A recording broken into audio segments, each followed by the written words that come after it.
हिंदी भाषा, यानी भाषा के बारे में बातचीत हुई। भाषा आखिर है क्या, भाषा की परिभाषाएं क्या हैं, भाषा की विशेषताएं क्या हैं, भाषा के रूप क्या हैं, हिंदी की संवैधानिक स्थिति क्या है, और 8वीं अनुसूची में जो भारतीय भाषाओं की बात की गई है उनकी बात हुई थी।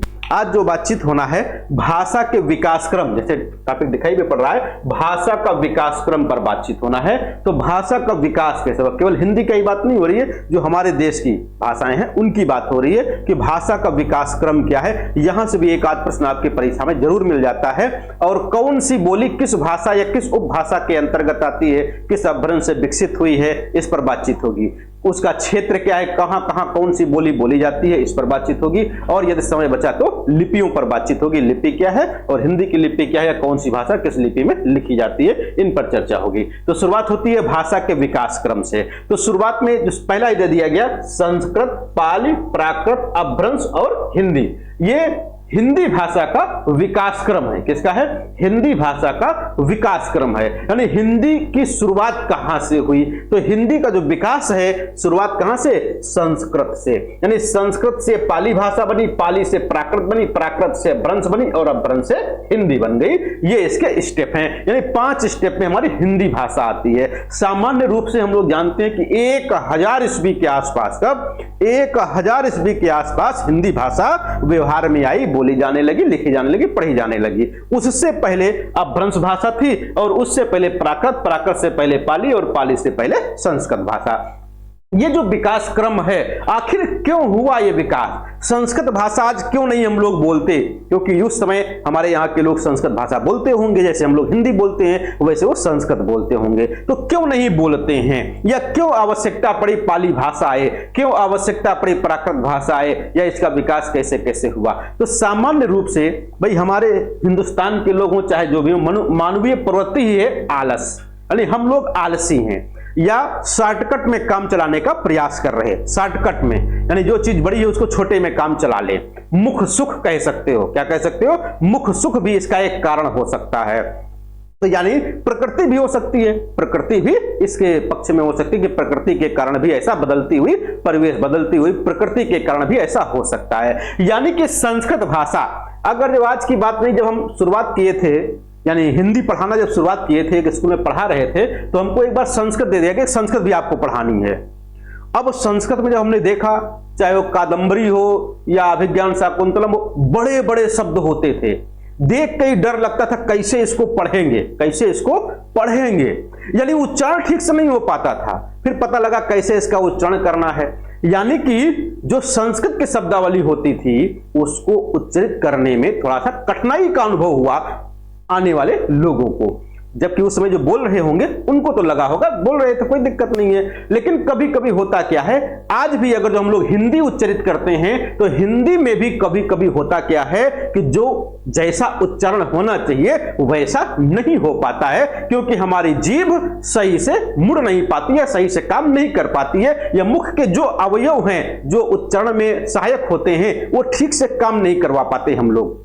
तो इस कारण से भी यहां पर, जैसे शुरुआत में याद करो, बिल्कुल एक आसान सा शब्द है, उदाहरण गांव से ही है कि जैसे हम लोग पिताजी को बप्पा कहते थे, बप्पा से, बप्पा कहने में कठिन होता था, उससे पापा बन गए। अब पापा कहने में भी 2 पापा कहना पड़ रहा है, अब केवल पा बचे, क्या बचे, केवल पा बचे। इसी प्रकार से ब्रदर, ब्रदर अब क्या बचे, ब्रो हो गए, सिस्टर क्या बची, सिस हो गई। तो इस प्रकार से क्या हो गया, वो शॉर्टकट हो गया, यानी कि वो कुछ ना कुछ परिवर्तन हो रहा है। जैसे संस्कृत में पिताजी को पितृ कहते थे, अब पितृ जब कहोगे तो हमारी जीभ दांत के नीचे आकर के चिपक जाती है। अब दांत से लड़ेगी जीभ तो भाई चोट तो लगनी ही लगनी है, यानी कुछ ना कुछ तकलीफ होगी। अब पापा कहोगे कोई तकलीफ नहीं हो रही, क्योंकि जीभ और ओठ का काम हो रहा है, केवल यहां पर दांत का काम खत्म हो गया। इसी प्रकार से केवल पा कहोगे तो एक ही बार दोनों ओठ को मिलना है, पापा कहोगे तो 2 बार मिलेगी, तो यानी एक यहां पर भी हो गया। तो इस प्रकार से ढेर सारे उदाहरण ऐसे हैं। तो यानी कि मुख सुख इसका कारण कह सकते हो। तो पहले संस्कृत भाषा थी, संस्कृत भाषा का समय क्या है, 1500 ईसा पूर्व से 500 ईसा पूर्व, यानी 1500 ईसा पूर्व से 500 ईसा पूर्व, यानी 1000 ईस्वी का जो समय है, यानी 1000 साल का जो समय है, इस इसमें संस्कृत भाषा बोली जाती है, संस्कृत का कालखंड कहलाता है। इसका कहीं कहीं विभाजन अलग प्रकार से दिया गया, वो भी आगे बात करेंगे। फिर बात आती है पाली भाषा। क्या आती है? पाली भाषा आती है। पाली भाषा का समय क्या है? 500 ईसा पूर्व से 1 ईस्वी तक। और फिर प्राकृत भाषा 1 ईस्वी से 500 ईस्वी तक का समय है। फिर अपभ्रंश भाषा 500 ईस्वी से 1000 ईस्वी तक, और हिंदी 1000 ईस्वी से अब तक। ये कालखंड है, यानी 1500 ईसा पूर्व से 1500 ईसा पूर्व से आज तक का जो भाषा का विकास क्रम है, ये 5 स्टेप में है, 5 चरणों में है। संस्कृत, पाली, प्राकृत, अपभ्रंश और फिर हिंदी। अब कुछ लोग कहेंगे सर जी आप यहां पर अवहट्ट को नहीं बता रहे। किसको? अवहट्ट को नहीं बता रहे। तो अवहट्ट क्या है? अवहट्ट का कोई विशेष प्रकार का कालखंड नहीं रहा है, यानी कि अपभ्रंश समाप्त हो रही थी, अपभ्रंश का समय व्यतीत हो रहा था, उसी बीच अवहट्ट आई और हिंदी शुरुआत हुई, यानी हिंदी का शैशवावस्था था, उसी समय अवहट्ट भी खत्म हो गई। यानी इसका कालखंड बहुत कम है, इसका समय बहुत कम है, यानी 900 ईस्वी से 1200 ईस्वी के आसपास इसका कालखंड माना जाता है। तो अलग से इसका कालखंड कहीं नहीं मिलता है ज्यादा परीक्षा में। तो जब भी कभी आपको याद करना हो संस्कृत, पाली, प्राकृत, अपभ्रंश और हिंदी याद रखो। यदि कभी कभार क्या होता है अपभ्रंश और हिंदी के बीच में अवहट्ट का नाम दे देते हैं, तो इसको सही कर देना है कि हाँ ये भी बीच में आई थी, लेकिन स्पेशल अलग प्रकार से नहीं इसकी बात होती है। तो यहां पर एक चीज याद रखना है कि ये जो समय है, ये क्या है? समय है। इस समय को खूब अच्छे से याद रखिएगा, ये समय भी आपकी परीक्षा में पूछा जाता है। दूसरा, जो हमारी संस्कृत है, संस्कृत 2 प्रकार की, संस्कृत 2 प्रकार की। एक को कहा गया कि वैदिक संस्कृत है, एक को क्या कह दिया गया कि वैदिक संस्कृत है। वैदिक संस्कृत का मतलब है कि ऐसी संस्कृति जिसमें वेद, पुराण ये सब लिखे गए। क्या लिखे गए? वेद, पुराण, वेदांग, उपनिषद ये सब लिखे गए, तो उसको वैदिक संस्कृति कहा गया, संस्कृत कहा गया। फिर आती है लौकिक संस्कृत। क्या आता है? लौकिक संस्कृत आता है। लौकिक संस्कृत में रामायण, महाभारत, गीता ये सब लिखे गए। रामायण, महाभारत, गीता या कालिदास ये सब रहे, ये लिखे इसमें। तो इनका समय क्या है? वैदिक संस्कृत का समय है 1500 ईसा पूर्व से 1000 ईसा पूर्व तक। कहां तक? 1000 ईसा पूर्व तक की बात, ईस्वी नहीं, ईसा पूर्व की बात हो रही है। अभी आएगा शास्त्रीय भाषा क्यों कहते। दूसरा देखो 1000 ईस्वी से फिर क्या है? 500 ईसा पूर्व से 500 ईसा पूर्व तक हो जाएगा। दूसरा एक विभाजन यहां पर मिलता है 1500 ईसा पूर्व से 800 ईसा पूर्व, फिर 800 ईसा पूर्व से 500 ईसा पूर्व। ये थोड़ा सा अंतर यहां पर मिलता है, 2 विभाजन आपको देखने को मिल जाएंगे। जैसे कहते हैं संस्कृत को शास्त्रीय भाषा, भी पूछा आपने कि शास्त्रीय भाषा क्यों कहते हैं, है ना।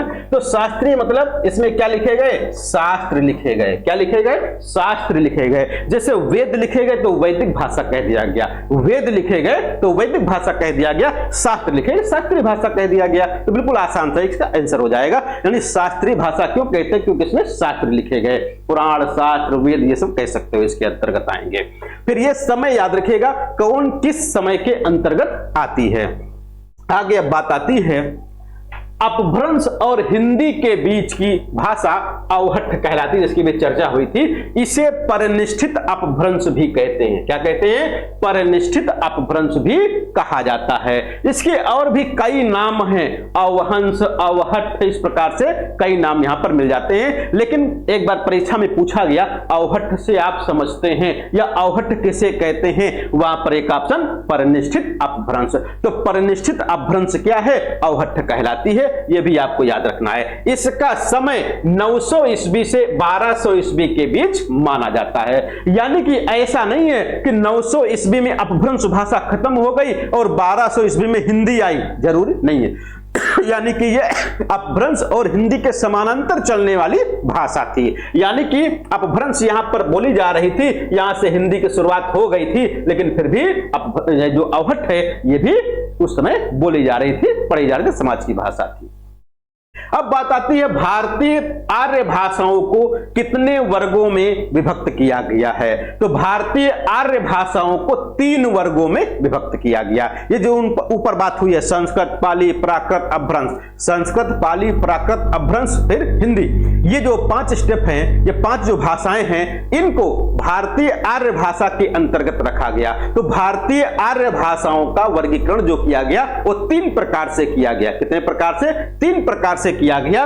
एक को कहा गया कि ये प्राचीन आर्य भाषा है। क्या है? प्राचीन आर्य भाषा, फिर मध्यकालीन आर्य भाषा, फिर आधुनिक आर्य भाषा, यानी मध्यकालीन आर्य भाषा, आधुनिक आर्य भाषा और प्राचीन आर्य भाषा। तो प्राचीन आर्य भाषा, मध्यकालीन आर्य भाषा और आधुनिक आर्य भाषा। केवल मध्य वाली, केवल क्या नाम, प्राचीन वाली याद रखो और आधुनिक वाली याद रखो, 2 याद रखो, बीच वाली ऐसे याद रहेंगी। जैसे प्राचीन आर्य भाषा के अंतर्गत संस्कृत, क्या याद रखना है? संस्कृत याद रखना है। आधुनिक में हिंदी याद रखना है। बाकी जो बीच की बची संस्कृत के बाद पाली, प्राकृत, अपभ्रंश, ये सब किसके अंतर्गत आ जाएंगी? मध्यकालीन आर्य भाषा के अंतर्गत आ जाएंगी। तो यहां पर पाली, प्राकृत, अपभ्रंश, बिल्कुल आसान सा है। पाली, प्राकृत, अपभ्रंश, ये किसके अंतर्गत आएंगी?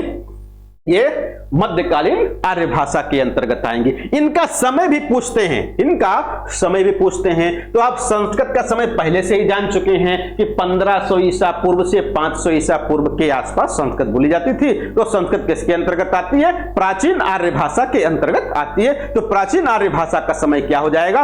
1500 ईसा पूर्व से 500 ईसा पूर्व तक हो जाएगा। फिर पाली, प्राकृत, अपभ्रंश, इन तीनों का समय क्या है? 500 ईसा पूर्व से लेकर के 1000 ईस्वी तक का समय। और पाली, प्राकृत, अपभ्रंश किसके अंतर्गत आते हैं? तो ये मध्यकालीन आर्य भाषा के अंतर्गत आते हैं। तो मध्यकालीन आर्य भाषा का समय क्या हो जाएगा? 500 ईसा पूर्व से 1000 ईस्वी तक हो जाएगा। फिर बात आती है आधुनिक आर्य भाषा। तो आधुनिक आर्य भाषा केवल हिंदी भाषा इसके अंतर्गत आती है और हिंदी की शुरुआत कब से मानी जाती है? 1000 ईस्वी से मान ली जाती है। यानी कि आधुनिक आर्य भाषा की शुरुआत 1000 ईस्वी से मान लेनी चाहिए। तो ये तीनों याद रखिएगा, तीनों यहां से भी परीक्षा में आपके पूछे जाते हैं। आगे बात आती है संस्कृत, पाली, प्राकृत, ये तीनों भाषाएं याद रखिएगा। संस्कृत, पाली और प्राकृत, ये तीनों कैसी भाषाएं हैं? संयोगात्मक भाषाएं हैं। कैसी भाषाएं? संयोगात्मक भाषाएं। संयोगात्मक भाषा क्यों कहते हैं? क्योंकि इसमें जो कारक होते हैं, जो परसर्ग होते हैं, वे शब्दों से चिपके हुए होते हैं, शब्दों से मिले हुए होते हैं, शब्दों में जुड़े रहते हैं। इस कारण से इनको संयोगात्मक भाषा कहते हैं। क्या कहते हैं? संयोगात्मक भाषा कहते हैं। दूसरा, क्योंकि इन शब्दों के, भाषाओं में शब्दों के क्या है? कारक परसर्ग जुड़े रहते हैं। जैसे देखो रामस्य, तो रामस्य में कारक क्या है? आधा सा और या रामः विसर्ग देखो आगे, इसी के साथ जुड़ा हुआ है। अपभ्रंश और हिंदी, अपभ्रंश और हिंदी वियोगात्मक भाषाएं हैं। कैसी? वियोगात्मक भाषाएं हैं, क्योंकि इन भाषाओं के शब्दों में परसर्ग शब्दों से अलग लिखे जाते हैं। जैसे रामस्य है, रामस्य को हिंदी में क्या लिखोगे? राम का, रामः, राम ने। देखो यहां पर ने और यहां पर का, ये क्या है? परसर्ग है, यानी कि कारक है। शब्द से अलग करके लिख दिया गया, शब्द से दूर लिखा गया। इस कारण से इसको क्या कहा गया? कि यह वियोगात्मक भाषा है। क्या है? वियोगात्मक भाषा है। अभी आगे और चर्चा होगी, जो लोग भाषा विज्ञान पढ़ेंगे तो वहां पर जब बात होगी तो यहां पर इसकी प्रकृति और भी कई प्रकार से बांटी गई है। हिंदी श्लिष्ट योगात्मक भाषा है। हिंदी क्या है? श्लिष्ट योगात्मक भाषा है। अब श्लिष्ट क्या है, योगात्मक क्या है? यहां पर तो हम लोग कहते हैं वियोगात्मक भाषा है। क्या कहा गया? वियोगात्मक भाषा है। जबकि श्लिष्ट योगात्मक भाषा इसको कहा गया है। तो क्यों कहा गया है? जब भाषा विज्ञान पढ़ेंगे वहां पर बताएंगे इसके बारे में कि आखिर क्या है वो, क्योंकि थोड़ा विस्तार से जाना पड़ेगा, क्योंकि श्लिष्ट, योगात्मक, संयोगात्मक, वहां पर कई भेद हो जाएंगे, तो वहां पर पहुंचेंगे। यहां पर आपको इतना समझना है कि संस्कृत, पाली और प्राकृत कैसी भाषाएं हैं? संयोगात्मक भाषाएं हैं। हिंदी और अपभ्रंश ये दोनों कैसी हैं? तो ये दोनों वियोगात्मक भाषाएं। क्यों वियोगात्मक हैं? क्योंकि इसमें कारक या प्रसर्ग शब्द से अलग लिखे जाते हैं, इस कारण से। संयोगात्मक क्यों है? क्योंकि इसमें प्रसर्ग और कारक शब्दों से मिले हुए रहते हैं या शब्दों में जुड़े हुए रहते हैं, इस कारण से कहते हैं। तो ये तो बात हो गई संयोगात्मक और वियोगात्मक की।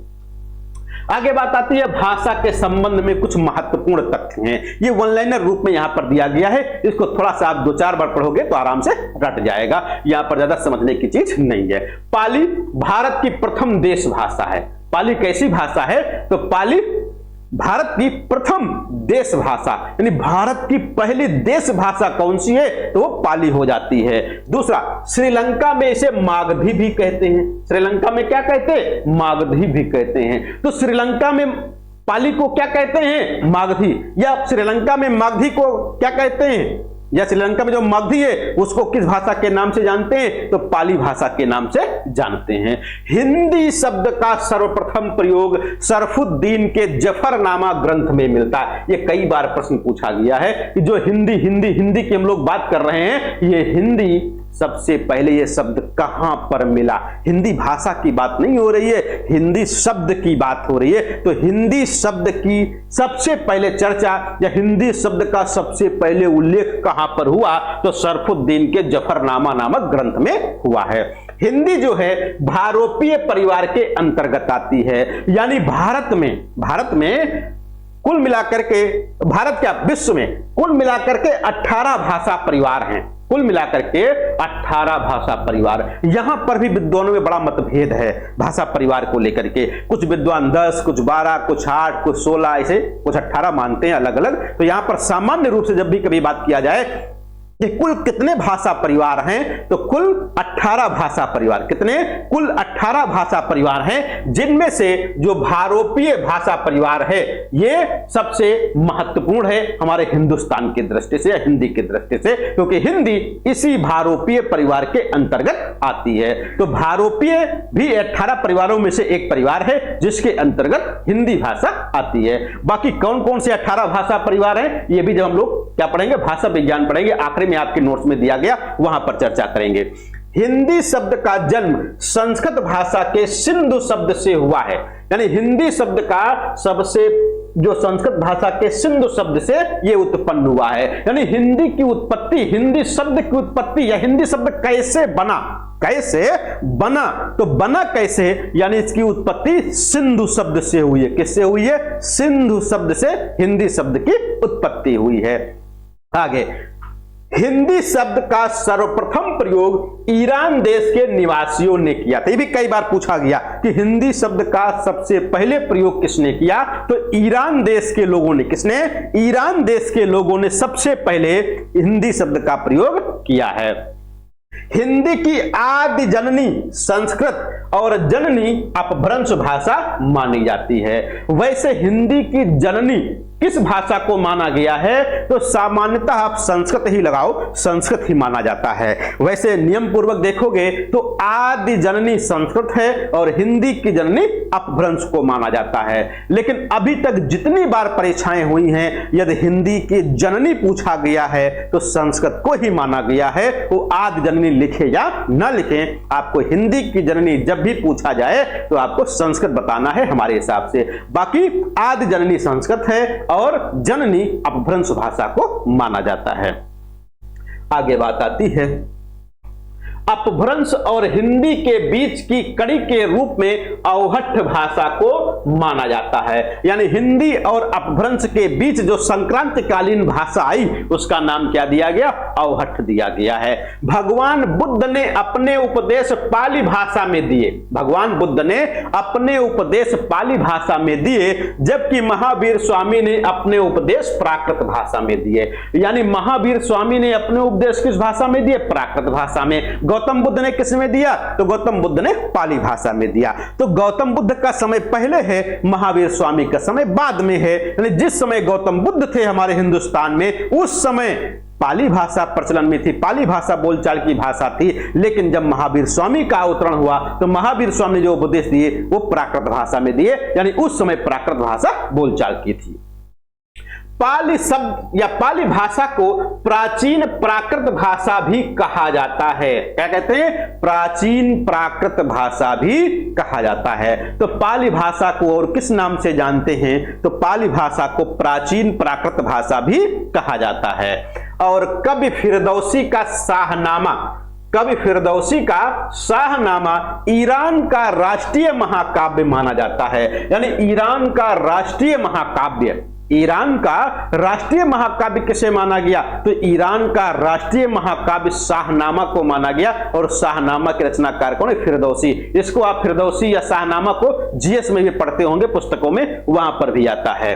वैदिक संस्कृत में 52, वैदिक संस्कृत में 52 और लौकिक संस्कृत में 48 ध्वनियों की संख्या मानी गई है। ये तो बात हो गई संस्कृत में ध्वनियों की संख्या, यानी वैदिक संस्कृत में 52 और लौकिक संस्कृत में 48 मानी जाती है। कभी कभी सामान्य रूप से पूछ लेते हैं कि संस्कृत में कितनी संख्या है, तो वहां पर 50 भी या 44 भी मान लिया जाता है, या 41 भी मान लिया जाता है। अलग अलग विद्वान अलग बताते हैं, लेकिन सामान्य रूप से वैदिक संस्कृत में ध्वनियों की संख्या 52 और लौकिक संस्कृत में ध्वनियों की संख्या 48 है। ये हमारे हिंदी का विषय, संस्कृत में जाने की आवश्यकता ज्यादा नहीं है। आगे अब बात आती है पाली में वर्णों की संख्या। मोगलान ने 43, जिसमें से 10 स्वर और 33 व्यंजन माने जाते हैं, जबकि कच्चायन ने 41 वर्ण माने, जिनमें से 8 स्वर और 33 व्यंजन माने हैं। यहां पर भी कई बार क्वेश्चन पूछ लिया गया, कभी कभी अपभ्रंश में भी पूछ लेते हैं कि अपभ्रंश में स्वरों की संख्या कितनी है। वहां पर भी 10 और 8 का बड़ा बोलबाला है, कहीं 10 माना जाता है, कहीं पर 8 माना जाता है। जैसा आपका विकल्प मिले वैसे आपको सही करना है। तो पाली भाषा में भी, किसमें? पाली भाषा में भी 10 और 8 स्वर माने गए हैं। 10 कौन मानता है? तो मोगलान मानते हैं, और कच्चायन क्या मानते हैं? 8 मानते हैं। कच्चायन के अनुसार वर्णों की संख्या 41 है, और मोगलान के अनुसार वर्णों की संख्या 43 है। प्राकृत प्राचीनतम जनभाषा है। प्राकृत जो है प्राचीनतम जनभाषा मानी जाती है। हेमचंद को प्राकृत का पाणिनि, हेमचंद को प्राकृत का पाणिनि और किशोरीदास वाजपेयी को हिंदी का पाणिनि माना जाता है। वैसे हिंदी का पाणिनि तो कामता प्रसाद गुरु को भी माना जाता है। किसको? कामता प्रसाद गुरु। तो कामता प्रसाद गुरु को भी हिंदी का पाणिनि मानते हैं, और किशोरीदास वाजपेयी को भी हिंदी का पाणिनि मानते हैं। इस पर भी चर्चा कल किए थे कि कामता प्रसाद गुरु ने हिंदी का पहला व्याकरण ग्रंथ हिंदी भाषा में लिखा, यानी कि हिंदी का हिंदी भाषा में पहला व्याकरण ग्रंथ लिखने वाले विद्वान कौन? तो कामता प्रसाद गुरु जी हैं। इसी कारण से इनको हिंदी का पाणिनि कहा जाता है। लेकिन किशोरीदास वाजपेयी ने हिंदी शब्दानुशासन, क्या लिखा? हिंदी शब्दानुशासन नाम से एक ग्रंथ लिखा, जो कि व्याकरण ग्रंथ है, और उस ग्रंथ की भूमिका में इन्होंने स्वयं लिखा है कि मैं हिंदी का पाणिनि, मैं हिंदी का पाणिनि। तो इस प्रकार से कामता प्रसाद गुरु के साथ साथ किशोरीदास वाजपेयी को भी याद रखना है कि ये भी हिंदी के पाणिनि माने जाते हैं। कुछ लोग पढ़ाते समय आपको बता देंगे कि हिंदी साहित्य के पाणिनि फलाने हैं, हिंदी व्याकरण के पाणिनि दूसरे हैं। तो साहित्य का पाणिनि कोई नहीं होता है।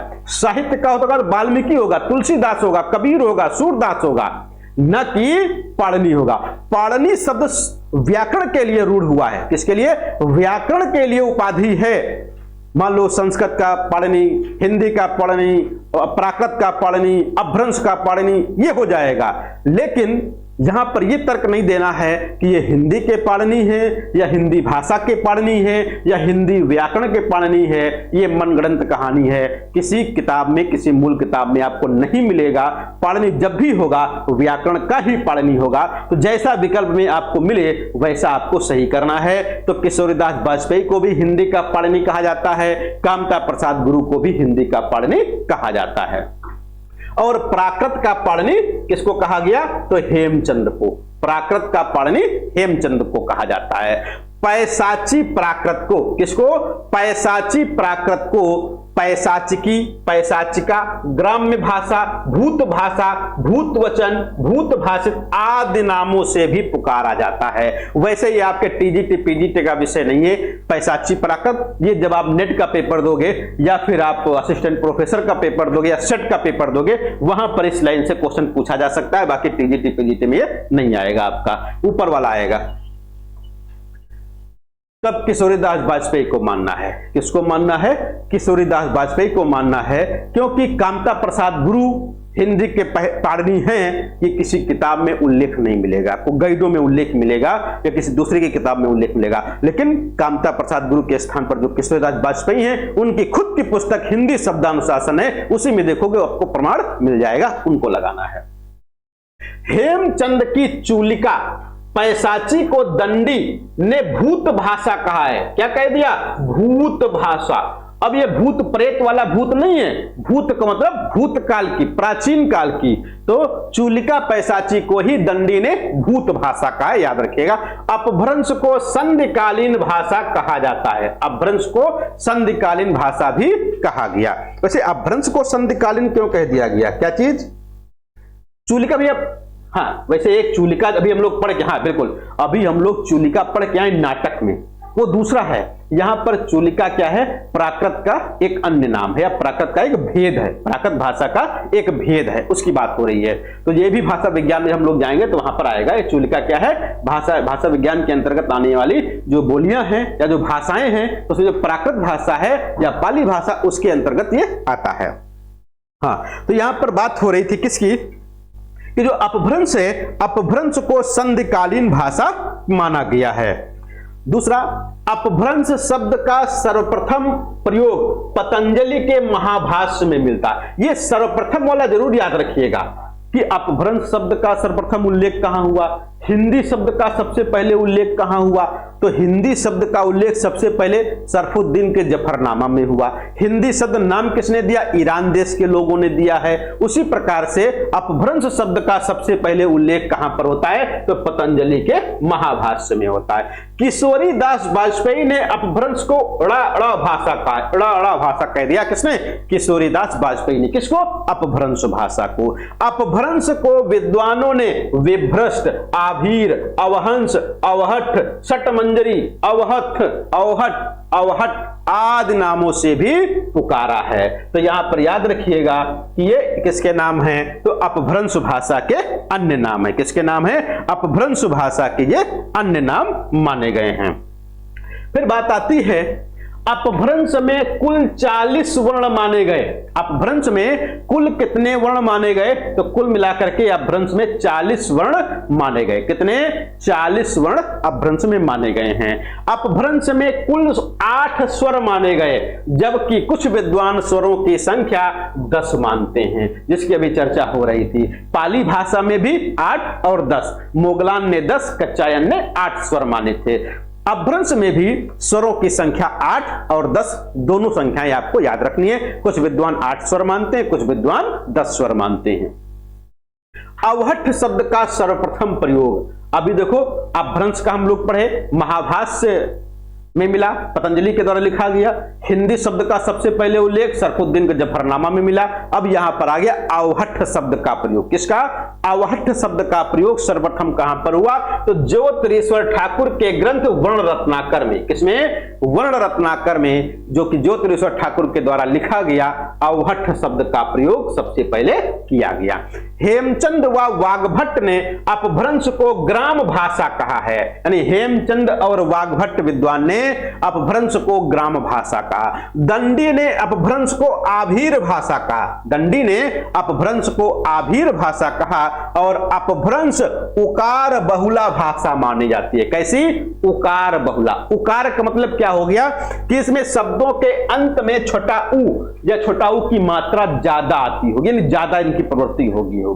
जैसे हम लोग काल कहते हैं, क्या कहते हैं? काल। तो वहां पर जब उच्चारण होता होगा तो काल कहा जाता होगा, इस प्रकार से, यानी कि अंत में छोटा ऊ ध्वनि का उच्चारण होता होगा, चाहे वो मात्रा के रूप में या फिर स्वयं स्वर के रूप में होता हो। तो उकार बहुला भाषा मानी जाती है। कैसी? उकार बहुला भाषा मानी जाती है। ये यहां पर जो तथ्य दिए गए आपको, ये जो तथ्य आपको दिए गए हैं, ये किसी न किसी परीक्षा में पूछे गए हैं और उम्मीद है कि आपकी परीक्षा में भी किसी न किसी परीक्षा में मिल जाएंगे, चाहे एलटी ग्रेड हो या जीआईसी प्रवक्ता हो या टीजीटी पीजीटी हो, मिल सकते हैं कभी कभार एक आध क्वेश्चन यहां से। अब बात आती है अपभ्रंश के भेद की। किसकी बात होती है? अपभ्रंश के भेद की बात आती है। ये अपभ्रंश के भेद आपको टीजीटी में याद करने की आवश्यकता नहीं है और एलटी में भी हमको लगता है बहुत ज्यादा महत्वपूर्ण नहीं है। ये सेट का पेपर दोगे, नेट का पेपर दोगे या असिस्टेंट प्रोफेसर का दोगे, वहां पर ये पूछी जाएंगी। यहां पर अपभ्रंश भाषा आपके सिलेबस में होती है, तो यहां पर भी अपभ्रंश के भेद को लेकर के भी विद्वानों में मतभेद है। यहां पर 5 विद्वानों के नाम दिए गए। पहला नमिसाधु, मार्कंडेय, डॉक्टर तगाड़े, याकोबी और नामवर सिंह। अब नमिसाधु ने अपभ्रंश के 3 भेद माने, उपनागर, आभीर और ग्राम्य भाषा। मार्कंडेय ने नागर, उपनागर और ब्राचड़, नागर, उपनागर और ब्राचड़। डॉक्टर तगाड़े ने पूर्वी, पश्चिमी और दक्षिणी। याकोबी ने पूर्वी, पश्चिमी, दक्षिणी और उत्तरी। नामवर सिंह पूर्वी और पश्चिमी। नामवर सिंह को याद रखिएगा, बहुत महत्वपूर्ण है। तो नामवर सिंह अपभ्रंश के केवल 2 भेद मानते हैं। नामवर सिंह अपभ्रंश के केवल 2 भेद मानते हैं और वो 2 भेद कौन है? पूर्वी अपभ्रंश और पश्चिमी अपभ्रंश। वैसे जो नामवर सिंह हैं ये हमारे हिंदी के साहित्यकार हैं। किसके हैं? हिंदी के साहित्यकार हैं। ये आपसे टीजीटी या पीजीटी में भी पूछा जा सकता है, एलटी ग्रेड या जैसी प्रवक्ता में भी पूछा जा सकता है। बाकी तो ये अपभ्रंश भाषा के विद्वान है, अपभ्रंश के व्याकरण है, तो उसमें ज्यादा महत्वपूर्ण है। अब आगे बात आती है, यहां से आपकी शुरुआत होती है जो आपकी परीक्षा में पूछे जाने की संभावनाएं यहां पर बढ़ जाती हैं ऐसे तथ्यों की। यहां पर नाम दिए गए हिंदी की प्रमुख बोलियां हैं। क्या हैं? हिंदी की प्रमुख बोलियां हैं। इन बोलियों के नामकरण कर्ता कौन है? नाम किसने दिया है? जैसे खड़ी बोली को कौरवी कहा गया, बिहारी को बिहारी कहा गया, भोजपुरी को भोजपुरी कहा गया, तो ये नाम किसने दिया है? यहां पर बात हो रही है। तो खड़ी बोली को कौरवी नाम किसने दिया? खड़ी बोली को कौरवी नाम किसने दिया है? राहुल सांकृत्यायन ने। किसने? राहुल सांकृत्यायन ने। ये वही राहुल सांकृत्यायन है जो अधातो घुमक्कड़ जिज्ञासा लिखे थे। क्या लिखे थे? अधातो घुमक्कड़ जिज्ञासा लिखे थे, वही राहुल सांकृत्यायन है। दूसरे ब्रजबुलि। ब्रजबुलि ईश्वर चंद्र गुप्त। ईश्वर चंद्र गुप्त ने ब्रजबुलि शब्द का सबसे पहले प्रयोग किया या ब्रजबुलि नाम दिया। राजस्थानी भाषा नाम किसने दिया? जॉर्ज अब्राहम ग्रियर्सन ने। यानी जॉर्ज अब्राहम ग्रियर्सन ने राजस्थानी हिंदी को राजस्थानी नाम दिया है। और डिंगल जो नाम दिया गया बाकी दास ने। किसने दिया? बाकी दास ने डिंगल भाषा का सबसे पहले प्रयोग डिंगल नाम दिया। बिहारी को बिहारी किसने कहा? तो जॉर्ज अब्राहम ग्रियर्सन ने। बिहारी को बिहारी किसने कहा? तो जॉर्ज अब्राहम ग्रियर्सन ने बिहारी भाषा को बिहारी नाम दिया। दूसरा है भोजपुरी। तो भोजपुरी को भोजपुरी किसने कहा? रेमंड ने। रेमंड ने भोजपुरी को भोजपुरी नाम दिया। मैथिली को मैथिली नाम किसने दिया? कोलब्रुक ने। कोलब्रुक ने मैथिली को मैथिली नाम दिया। तो यहां पर मैथिली नाम किसने दिया? भोजपुरी नाम किसने दिया? बिहारी नाम किसने दिया? ब्रजबुलि नाम किसने दिया? राजस्थानी और कौरवी नाम किसने दिया? ये आपको याद रखना है। आगे बात आती है हिंदी शब्द की उत्पत्ति किस प्रकार से होती है। यानी अभी हम लोग इससे पहले पढ़ के आए हैं कि जो हिंदी शब्द बना है वो हिंदी शब्द संस्कृत के सिंधु शब्द से बना है। हिंदी शब्द संस्कृत के सिंधु शब्द से बना है। यानी कि जो सिंधु है, सिंधु का मतलब सागर। सिंधु का मतलब क्या है? सागर। वैसे सिंधु नाम की एक नदी भी है। सिंधु नाम की एक नदी है। तो सिंधु नदी के दूसरे तरफ का जो क्षेत्र है उसको सिंधु कहा गया और यहाँ के लोगों को सिंधी कहा गया। यहाँ के लोगों को, जैसे हम लोग हिंदुस्तान है तो हिंदुस्तान क्या हो गया? हिंदुस्तान देश हो गया और हिंदुस्तान में रहने वाले हिंदुस्तानी हो गए। हिंदुस्तान देश का नाम हो गया और हिंदुस्तान में रहने वाले हिंदुस्तानी हो गए। और हिंदुस्तान में बोली जाने वाली भाषा हिंदुस्तानी हो गई, या भारत में बोली जाने वाली भाषा या हिंदुस्तान में बोली जाने वाली भाषा हिंदी हो गई। यानी कहने का तात्पर्य क्या है कि जो सिंधु है ये सिंधु से हमारा हिंदू बना। क्या बना? हिंदू बना। अब ये हिंदू से संबंधित नहीं है। ये जो हिंदू है ये हिंदू से संबंधित नहीं है। जो हिंदू है ये सिंधु से संबंधित है। यानी कि सिंधु क्षेत्र में रहने वाला प्रत्येक व्यक्ति चाहे वो हिंदू हो, चाहे वो मुसलमान हो, चाहे वो सिख हो, चाहे वो ईसाई हो, किसी भी धर्म का हो, वो सिंधु कहलाता था या हिंदू कहलाता था। क्या कहलाता था? हिंदू कहलाता था। वो तो बाद में जब हमारा देश बंटवारा हुआ तो हिंदू मुसलमान की बात आई, हो सकता है वहां पर आई हो, लेकिन शुरुआत में क्या बात हुई कि हिंदू किसको कहा गया? जो सिंधु प्रांत में रहता था या जो हमारे देश में रहता था, सिंधु के दूसरी तरफ रहता था, उसको कहा गया। क्योंकि जो सा है हिंदी भाषा का या संस्कृत का जो सा है, संस्कृत का जो सा है, फारसी में उसको हा पढ़ा जाता है। फारसी में उसको क्या पढ़ते हैं? हा पढ़ते हैं। इसीलिए सिंधु से हिंद बन गया और हिंद में छोटा उ गायब हुआ, हिंद बन गया। हिंद से क्या बना? हिंदीक बना। हिंद से क्या बना? हिंदीक बना और हिंदीक से चल करके हिंदी बन गया। यानी ये हिंदी शब्द की उत्पत्ति का क्रम है। हिंदी शब्द की उत्पत्ति का क्रम है। कैसे? सिंधु, सिंधु से हिंदू, हिंदू से हिंद, हिंद से हिंदी, हिंदी से हिंदी बन गया। और हिंदू कहा किसको गया? जो दुष्टों का संहार करे, जो दुष्टों का संहार करे उसको हिंदू कहा गया। जो भी दुष्टों का संहार करे उसको हिंदू कहा गया। यानी हिंदू शब्द का अर्थ होता है, शब्द फारसी है। यानी हिंदू शब्द क्या है? फारसी है, जो संस्कृत के सिंधु का फारसी रूपांतरण है, फारसी में रूपांतरित किया गया। तैमूर लंग के पोते शरफुद्दीन ने, किसने? तैमूर लंग के पोते शरफुद्दीन ने लगभग 1424 ईस्वी में अपने ग्रंथ जफरनामा में विदेशों में हिंदी भाषा, विदेशों में हिंदी भाषा यानी कि हिंदी शब्द का उल्लेख सबसे पहले बताए थे कहां पर? शरफुद्दीन के जफरनामा में। किस रूप में हुआ? यहां पर देखो दिया गया, विदेशों में हिंदी भाषा, ये जो लिखा के अर्थ में हिंदी शब्द का प्रथम प्रयोग किया। यानी विदेशों में हिंदी भाषा, इस रूप में हिंदी शब्द का सबसे पहले प्रयोग किया गया। यानी हिंदी शब्द का सबसे पहले प्रयोग किस ग्रंथ में मिलता है? तो शरफुद्दीन के ग्रंथ जफरनामा में मिलता है। उर्दू मूलतः तुर्की भाषा का शब्द है। उर्दू मूलतः तुर्की भाषा का शब्द है। कभी कभी आपसे परीक्षा में पूछ लेता है उर्दू किस भाषा का शब्द है? उर्दू किस भाषा का शब्द है? तो उर्दू उर्दू भाषा का नहीं है, उर्दू फारसी का, अरबी का नहीं है, उर्दू तुर्की भाषा का शब्द है। उर्दू तुर्की भाषा का शब्द है जिसका अर्थ होता है शाही शिविर या खेमा। शाही शिविर या खेमा, ये उर्दू भाषा का अर्थ, यानी उर्दू का अर्थ हो जाता है।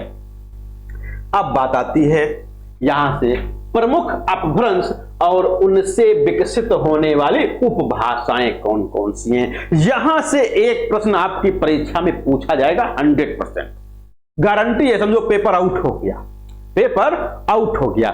चाहे यह पूछा जा सकता है कि किस अपभ्रंश से कौन सी उपभाषा बनी या कौन सी उपभाषा के अंतर्गत कौन सी बोली आती है। 1 से 2 क्वेश्चन यहां से मिलना ही मिलना है, चाहे वो एलटी ग्रेड हो, चाहे जीएससी प्रवक्ता हो, चाहे टीजीटी हो, पीजीटी हो, कोई भी परीक्षा हो, यहां से एक आध प्रश्न आपकी परीक्षा में जरूर मिलेगा। पहला सौरसेनी अपभ्रंश का है, सौरसेनी अपभ्रंश। इसके पश्चिमी हिंदी, राजस्थानी और गुजराती, पश्चिमी हिंदी, राजस्थानी और गुजराती हिंदी, ये 3 प्रकार की भाषाओं का विकास हुआ मुख्य रूप से, जो आपकी परीक्षा में पूछी जाती हैं। तो सौरसेनी अपभ्रंश से पश्चिमी हिंदी, राजस्थानी और गुजराती। यहां पर आपको पश्चिमी हिंदी को जरूर याद रखना है। पश्चिमी हिंदी किस अपभ्रंश से विकसित हुई? तो सौरसेनी से। पूर्वी हिंदी का विकास अर्धमागधी से, पूर्वी हिंदी का विकास अर्धमागधी से, और मागधी से बिहारी, बंगला, उड़िया, असमिया।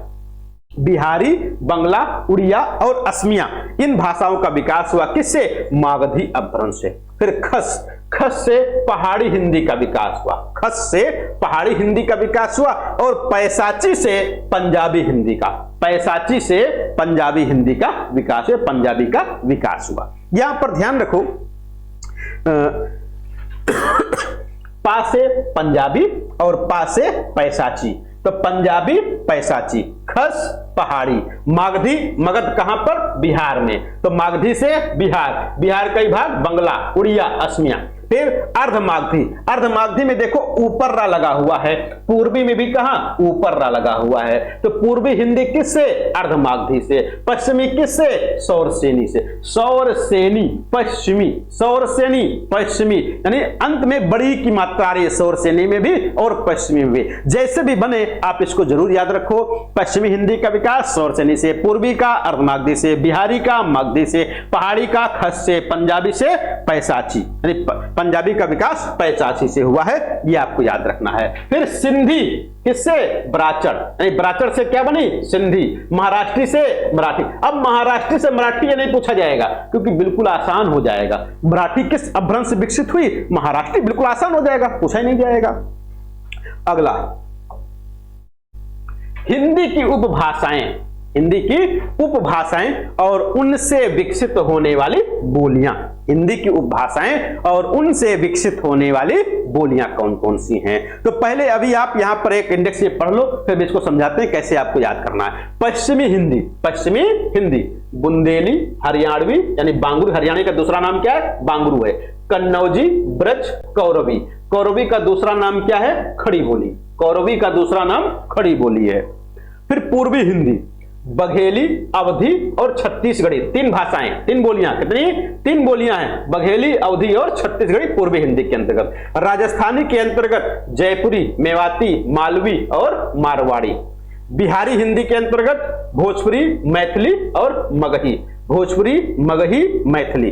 पहाड़ी हिंदी के अंतर्गत कुमाऊनी, गढ़वाली और नेपाली। कुमाऊनी को पश्चिमी पहाड़ी और गढ़वाली को मध्यवर्ती पहाड़ी कहा जाता है। अब यहां पर एक चीज याद रखो कि कौन सी भाषा किस अपभ्रंश से विकसित हुई। जैसे अभी कहा गया पश्चिमी, क्या कहा गया, पश्चिमी। हमारी आवाज अब तक पहुंच रही भैया, पश्चिमी उपभाषा। चलो ठीक है, पश्चिमी उपभाषा। तो पश्चिमी उपभाषा के अंतर्गत कौन कौन सी बोलियां आती हैं, पश्चिमी उपभाषा के अंतर्गत कौन कौन सी बोलियां आती हैं। तो इसके लिए आपको याद रखना है, एक सूत्र बताए थे, कब्र कहबू, कब्र कहबू। ये सूत्र इसलिए याद रखना है, सूत्र याद रखने में थोड़ा सा कठिनाई जरूर होगी शुरुआत में, लेकिन जो भ्रम की स्थिति होती है आखिरी में 50-50 वाली, वो कभी नहीं होगी। कैसे नहीं होगी बताते हैं। देखो, बू से बुंदेली, बू से बुंदेली। हा से हरियाणवी, हा से हरियाणवी। का से कन्नौजी, ब्र से ब्रज, का से कौरवी। कौरवी का ही दूसरा नाम क्या है, खड़ी बोली है। कौरवी का दूसरा नाम खड़ी बोली है। हरियाणवी का दूसरा नाम बांगरू, हरियाणवी का दूसरा नाम बांगरू है। तो कब्र कहबू 1 2 3 4 5।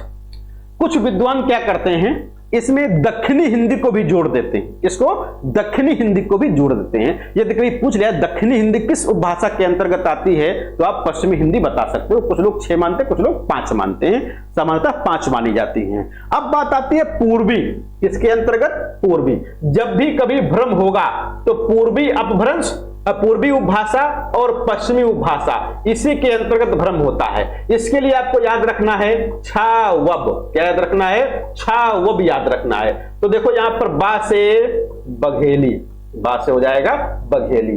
अव से हो जाएगा अवधि, अव से अवधि। छा से छत्तीसगढ़ी, छा से छत्तीसगढ़ी हो जाएगा। यहां पर देखो दिक्कत कहां पर होती है, एक ये और एक ये, बघेली बुंदेली, बघेली बुंदेली, इसमें बहुत भ्रम होता है। और आप पुराने पेपर उठा के देखोगे, अगर 10 पेपर देखोगे, 5 पेपर में इनमें से जरूर मिलेगा आप कि बघेली कुछ भाषा के अंतर्गत आती है, या पश्चिमी हिंदी की बोली कौन सी नहीं है, पूर्वी हिंदी की बोली कौन सी नहीं है, क्योंकि बा दोनों में आ रहा है। तो यहां पर जब सूत्र याद रखोगे, बू, बू मतलब बुंदेली, और यहां पर क्या, बा मतलब बघेली, दोनों याद रखो, कभी भी भ्रम की स्थिति नहीं होगी। छावब याद रखना है, छत्तीसगढ़ी अवधि बघेली, छत्तीसगढ़ी अवधि बघेली, पूर्वी हिंदी का काम खत्म हो गया। पश्चिमी कब्र कहबू यानी कि कौरवी, ब्रज, कन्नौजी, हरियाणवी और बुंदेली हो गया। 6 यानी 5 ये, 3 ये, 8 याद रखो, आगे याद हो चाहे ना याद, कोई दिक्कत नहीं है, बिल्कुल आसान सा हो जाएगा। दूसरा, जो हम लोग शुरुआत में बात किए थे कि भाषा विज्ञान की दृष्टि से हिंदी के अंतर्गत 8 बोलियां आती हैं। भाषा विज्ञान की दृष्टि से हिंदी के अंतर्गत कितनी बोलियां? 8 बोलियां आती हैं। वो 8 बोलियां कौन है? यही 8 बोलियां हैं, यही 8 बोलियां हैं जो पूर्वी हिंदी और पश्चिमी हिंदी के अंतर्गत आने वाली बोलियां हैं। ये 8 हैं, इन्हीं को याद रखना है कि भाषा विज्ञान की दृष्टि से हिंदी के अंतर्गत मूलतः 8 बोलियां मानी जाती हैं। ये आपके परीक्षा में पूछा जाता है, खूब पूछा जाता है। अब बात आती है बिहारी हिंदी की। किसकी बात आ रही है? बिहारी हिंदी की बात आ रही है। एक बिहारी हिंदी है और दूसरा क्या है? राजस्थानी। एक दूसरा राजस्थानी। ये दोनों याद रखना है, एक बिहारी और एक राजस्थानी। राजस्थानी से याद रखना है मामा मेज। याद रखना है मामा मेज, यानी मामा से क्या मांगना है? मेज। मामा से क्या मांगोगे? मेज मांगोगे। मामा से मेज। कैसे? जा से जयपुरी, जा से जयपुरी। मे से मेवाती, मे से मेवाती। मां से मारवाड़ी और मां से मालवी। तो मालवी, मारवाड़ी, मेवाती, जयपुरी। मामा से मेज मांग लिया, चारों बोलियां यहां पर आ गई। बिहारी, बिहारी लोग बड़े खतरनाक होते हैं भाई, आप में से भी कई लोग होंगे। खतरनाक मतलब यह है कि हर जगह पर एडजस्ट हो जाते हैं, जहां देखो वहां बिहारी। बाराबंकी में देखो बिहारी, दिल्ली पहुंचो दिल्ली में बिहारी, कलकत्ता पहुंचो कलकत्ता में बिहारी। यानी बिहारी एक उपाधि ही दे दी गई। जो बिहार का रहने वाला बिहारी, उत्तर प्रदेश का रहने वाला उत्तर प्रदेश नहीं कहते उसको, क्योंकि नहीं जानते, बहुत कम लोग हैं बाहर। लेकिन बिहार के लोग हर जगह आपको मिलेंगे। ट्रेन देख लो, भर भर के ट्रेन जाती, जहां भी जाती है ढेर सारे लोग पलायन करते हैं। तो बिहारी हिंदी में क्या कहा गया? मग में भोज, मग में भोज। यानी कि बिहारी लोग इतने खतरनाक कि मग में भी भोजन कर सकते हैं। जब ट्रेन में ऐसी ऐसी जगह बैठ सकते हैं, 2 सीटों के बीच चद्दर बांध के, अंगोछा बांध के उसके ऊपर लेट जाते हैं, गिरने का भय उनको नहीं रहता है, इतने खतरनाक लोग हैं। तो मग में भोज भी कर सकते, यानी भोज से क्या हो गया? भोजपुरी, है ना। भोज से क्या हो गया? भोजपुरी हो गया। में से क्या हो गया? मैथिली हो गया। में से क्या हो गया? मैथिली हो गया। और मग से मगही हो गया। जी भैया, मग से थोड़ा सा जगह बदलो अपनी, पहुंच जाएगा। हाँ, नहीं नेटवर्क दिक्कत होगी वहां पर, हो सकता है पहुंच जाएगा। तो मग में भोज, यानी कि बिहारी से क्या याद रखना है? मग में भोज याद रखना है। यानी भोज से भोजपुरी, में से मैथिली और मग से मगही। तो मगही, मैथिली और भोजपुरी, ये 3 बोलियां हैं। मगही, भोजपुरी और मैथिली, ये 3 बोलियां किसके अंतर्गत? बिहारी हिंदी के अंतर्गत आती हैं। और राजस्थानी के अंतर्गत 4, राजस्थानी के अंतर्गत 4 आती हैं। कौन कौन सी? मामा से मेज, जयपुरी, मेवाती, मारवाड़ी, मालवी। अब मालवी मारवाड़ी आगे पीछे भी कर सकते हो, कोई दिक्कत नहीं है, बशर्ते ये भाषाएं यानी बोलियां आपको याद होनी चाहिए, तभी जा से जयपुरी लगा पाओगे। जयपुरी का एक दूसरा नाम है ढूढ़ाड़ी। क्या कहते हैं? ढूढ़ाड़ी भी कहते हैं इसको, जयपुरी को ढूढ़ाड़ी भी कहते हैं। अभी आगे आएगा, वहां पर बात होगी। तो ये 4 हो गई, ये 3 हो गई, 4 3 7 हो गई। जी भैया, ये दिशा आपको याद करने की आवश्यकता नहीं है। जब भी कभी उत्तर प्रदेश का आप पेपर दोगे, वहां पर दिशा वाला पूर्वी राजस्थानी, दक्षिणी हड़ौती, ये इस प्रकार से नहीं पूछा जाएगा। ये जब राजस्थान का पेपर दोगे, कहां का? राजस्थान का पेपर दोगे, वहां पर आपसे पूछा जाएगा, क्योंकि वहां पर इस राजस्थानी भाषा पूछी जाती है, ये उपभाषा नहीं पूछी जाती है। अभी आगे पढ़ेंगे वहां पर राजस्थानी भाषा के बारे में। तो राजस्थानी भाषा क्या है? वो अलग है। राजस्थानी हिंदी क्या है? ये अलग है। ये राजस्थानी हिंदी क्या है? उपभाषा है। ये भाषा नहीं, उपभाषा है। और जब राजस्थान का पेपर दोगे तो वहां पर राजस्थानी भाषा की बात आती है, वो चर्चा आती है। तो ये 4 आपको याद रखना है और ये 3 याद रखना है। तो 4 3 7। हाँ,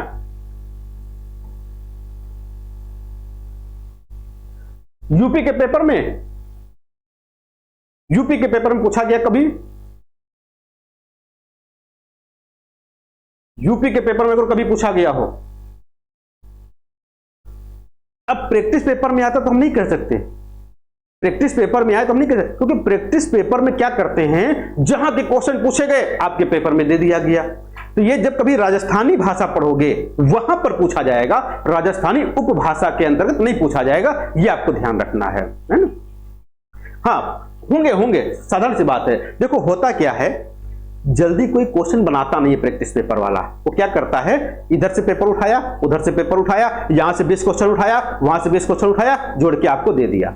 अब तो कुछ लोग प्रैक्टिस पेपर ऐसे बनाते पूरा पेपर छाप देते हैं वही। तो इस कारण से हो सकता है राजस्थान से पेपर उठाए हो फर्स्ट ग्रेड सेकंड ग्रेड का, और वहां से आपको क्वेश्चन दे दिया हो, ऐसा भी हो सकता है। पूर्वी हिंदी पश्चिमी हिंदी ये पूछा जाएगा, अपने यूपी का है तो यूपी का जो बंटवारा है वो आपसे पूछेगा। जो पूर्वी हिंदी पश्चिमी हिंदी के अंतर्गत आता है उसके अंतर्गत पूछेगा गहराई से क्वेश्चन, लेकिन राजस्थानी से बिहारी से यहां से नहीं पूछेगा आपका उतना ज्यादा। दूसरा देखो आता है पहाड़ी हिंदी। तो पहाड़ी हिंदी के अंतर्गत बात ही हो चुकी है, गढ़वाली कुमाऊनी में, गढ़वाली कुमाऊनी ये दो मुख्य रूप से आती है, और एक नेपाली आती है। गढ़वाली कुमाऊनी और एक नेपाली आती है, ये 3 हो गई। तो 15 और 3 मिलाकर के कितनी भाषाएं, कितनी बोलियां हो गई, 18 बोलियां हो गई। कितनी हो गई, 18 बोलियां हो गई। कुछ लोग नेपाली को हटा करके दक्षिणी हिंदी को जोड़ लेते हैं तो 18 बताते हैं, कुछ लोग नेपाली को जोड़ करके 18 बताते हैं। तो कुल मिलाकर के 18 बोलियां आपको बताई गई। अब आगे जो बात आती है इन बोलियों से आगे हट करके, यानी कि हिंदी की जो प्रमुख बोलियां हैं इनसे संबंधित जो तथ्य आपके परीक्षा में पूछे जाएंगे। तो यहां पर सबसे पहला नाम आता है खड़ी बोली। खड़ी बोली मुख्य रूप से अगर बात किया जाए तो मेरठ, सहारनपुर, मुरादाबाद, बिजनौर यहां की बोली है। लेकिन ये वहां की बोली तो है, लेकिन इसका क्षेत्र विस्तार हो गया। अब ये एक मानक भाषा बन चुकी है। क्या बन चुकी है, मानक भाषा बन चुकी है।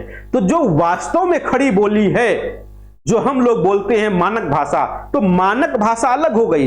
मुख्य जो खड़ी बोली है वो वहां पर अभी भी बोली जा रही है। कहां पर, मेरठ, सहारनपुर या मुरादाबाद, जो उस प्रकार का क्षेत्र है उधर का, वहां बोली जाती है। तो यहां पर क्या कहा गया कि खड़ी बोली का दूसरा नाम क्या है, कौरवी नाम है। क्या नाम है, कौरवी नाम। और खड़ी बोली को कौरवी नाम दिया किसने था भैया, कोई बताएगा? खड़ी बोली को कौरवी नाम किसने दिया था? राहुल सांकृत्य ने। बिल्कुल, हाँ, गुड, बहुत अच्छे है। यानी आपने याद कर लिया, जब हमने बताया भी याद कर लिया। पहले से भी याद होगा आपको कि खड़ी बोली को कौरवी नाम किसने दिया, तो राहुल सांकृत्य ने। दूसरा, राहुल सांकृत्य ने दिया, ये पूछा जाए अच्छी बात है, लेकिन खड़ी बोली का दूसरा नाम क्या है, तो कौरवी आपको याद रखना है। कौरवी किसका नाम, खड़ी बोली का दूसरा नाम। 2010 टीजीटी या पीजीटी में पूछा गया था। 1801 ईस्वी में इसका नाम खड़ी बोली रखा गया, यानी खड़ी बोली इसका नाम कब पड़ा, 1801 ईस्वी में इसका खड़ी बोली नाम पड़ गया। इसका जो विकास है सौरसेनी अपभ्रंश के उत्तरी रूप से हुआ है। सौरसेनी अपभ्रंश के उत्तरी रूप से खड़ी बोली हिंदी का विकास हुआ है। अभी हम लोग पढ़े थे अपभ्रंश और उनसे विकसित उपभाषाएं। तो सौरसेनी अपभ्रंश से बताया गया था कि पश्चिमी हिंदी उपभाषा का विकास हुआ, और पश्चिमी हिंदी उपभाषा के अंतर्गत आती क्या है, खड़ी बोली आती है। इसीलिए यहां पर कहा गया, भाई देखो ये हो गया क्या, सौरसेनी। क्या हो गया, सौरसेनी हो गया। सौरसेनी से क्या बना, पश्चिमी हिंदी उपभाषा बनी। पश्चिमी हिंदी उपभाषा बनी, और पश्चिमी हिंदी उपभाषा के अंतर्गत क्या आती है, खड़ी बोली आती है। तो कभी क्वेश्चन पूछा जाएगा खड़ी बोली किसके अंतर्गत, पश्चिमी हिंदी के अंतर्गत। कभी ये बीच वाला स्टेप हटा देंगे, सीधे पहुंच जाएंगे कहां, सौरसेनी से। तो खड़ी बोली किसके अपभ्रंश से बनी, सौरसेनी अपभ्रंश से विकसित हुई है। सीधे नहीं, सौरसेनी अपभ्रंश से पश्चिमी हिंदी के अंतर्गत खड़ी बोली आती है। कभी कभी बीच वाला हटा देते हैं स्टेप।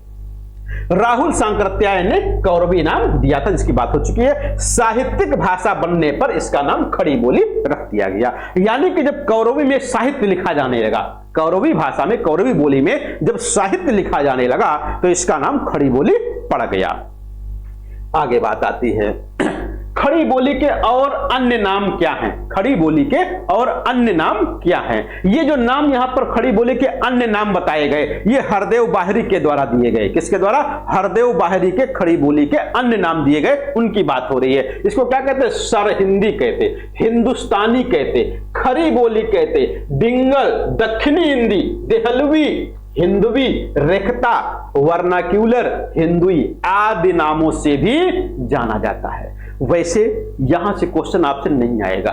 जब आएगा बड़ा विवाद हो जाएगा। जब भी आपसे पूछा जाए खड़ी बोली का दूसरा नाम क्या, आपको कौरवी बताना है। खड़ी बोली का दूसरा नाम क्या, कौरवी बताना है। बाकी ये भी नाम है लेकिन आपकी परीक्षा में नहीं पूछे जाएंगे क्योंकि इनका अलग अलग महत्व दिया गया। दूसरा, खड़ी बोली का केंद्र क्या है? खड़ी बोली का केंद्र क्या है? तो मेरठ, दिल्ली के आसपास का क्षेत्र। वैसे मेरठ में जो बिजनौर स्थान है, क्या है? बिजनौर। आप में से भी कई लोग होंगे मेरठ के बिजनौर से। तो जो बिजनौर है ये इसका केंद्र है। मेरठ जिले में आने वाला छोटा सा कस्बा या शहर होगा। जो बिजनौर है ये इसका केंद्र है।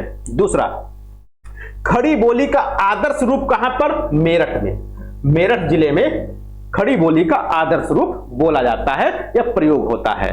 दूसरा, खड़ी बोली का क्षेत्र क्या है? खड़ी बोली बोली कहां कहां जाती है? तो दिल्ली का कुछ क्षेत्र है, मेरठ, पानीपत, अंबाला, सहारनपुर। मुरादाबाद में बोली जाती है। मुरादाबाद से कोई है भाई? मुरादाबाद हो गया। मुरादाबाद के बाद बरेली में भी है क्या? अमरोहा हो गया, संभल हो गया, बरेली का कुछ क्षेत्र होगा, संभल हो गया, यानी उधर का क्षेत्र है जो पश्चिमी उत्तर प्रदेश का क्षेत्र है वहां पर बोली जाती है। दूसरा, खड़ी बोली के प्रथम कवि। खड़ी बोली के प्रथम कवि कौन है? अमीर खुसरो। यहां पर ध्यान दीजिएगा, खड़ी बोली के प्रथम कवि अमीर खुसरो हैं। खड़ी बोली का प्रयोग करने वाले पहले कवि अमीर खुसरो नहीं है, या खड़ी बोली शब्द का प्रयोग करने वाले अमीर खुसरो नहीं है। यह आपको ध्यान रखना है। खड़ी बोली में रचना करने वाले, खड़ी बोली का पहला कवि तब तो अमीर खुसरो हैं, लेकिन खड़ी बोली शब्द का प्रयोग करने वाले आगे चल करके लल्लू लाल या सदल मिश्र आएंगे इसके अंतर्गत। वो आगे चर्चा होगी वहां पर। अच्छा, आ गया, यहीं पर आ गया। खड़ी बोली का सर्वप्रथम प्रयोग किसने किया? लल्लू लाल और सदल मिश्र ने। खड़ी बोली का सर्वप्रथम प्रयोगकर्ता लल्लू लाल और सदल मिश्र, ये दो लोग हैं जिनको खड़ी बोली का प्रथम प्रयोगकर्ता माना जाता है। अब कुछ लोग यहां पर भ्रमित होंगे, खड़ी बोली का प्रयोग तो लल्लू लाल सदल मिश्र ने किया, तो अमीर खुसरो ने फिर क्या किया? अमीर खुसरो ने क्या किया? अमीर खुसरो ने किया कुछ नहीं। अमीर खुसरो ने खड़ी बोली में रचना की। ये अमीर खुसरो को पता नहीं था कि खड़ी बोली है। अमीर खुसरो की कुछ रचनाएं ऐसी आई जिनको खड़ी बोली नाम, खड़ी बोली के अंतर्गत रखा गया। ये आप समझ लो। नाम तो आगे चल करके लल्लू लाल और सदल मिश्र ने इस शब्द का प्रयोग किया खड़ी बोली का। गारसा दत्तासी एवं चंद्रबली पांडे ने, गारसा दत्तासी एवं चंद्रबली पांडे ने खड़ी शब्द का अर्थ शुद्ध प्रकृत या ठेठ माना है। शुद्ध प्रकृत या ठेठ खड़ी शब्द का अर्थ माना है। कामता प्रसाद गुरु ने खड़ी बोली का अर्थ कर्कश बताया। कर्कश मतलब जो सुनने में कड़वा हो, सुनने में कड़वा हो, कटु हो, सुनने में ठीक ना लगता हो, कटु लगता हो, कड़वा लगता हो, उसको क्या कहा गया? कर्कश कहा गया। किसके द्वारा? कामता प्रसाद गुरु जी के द्वारा। तो कामता प्रसाद गुरु ने खड़ी बोली का अर्थ कर्कश बताया है। जॉन गिल क्राइस्ट, तो जॉन गिल क्राइस्ट ने खड़ी बोली का अर्थ मानक या परिनिष्ठित बताया। क्या बताया? मानक या परिनिष्ठित बताया है खड़ी बोली का अर्थ। अब्दुल हक ने खड़ी बोली को,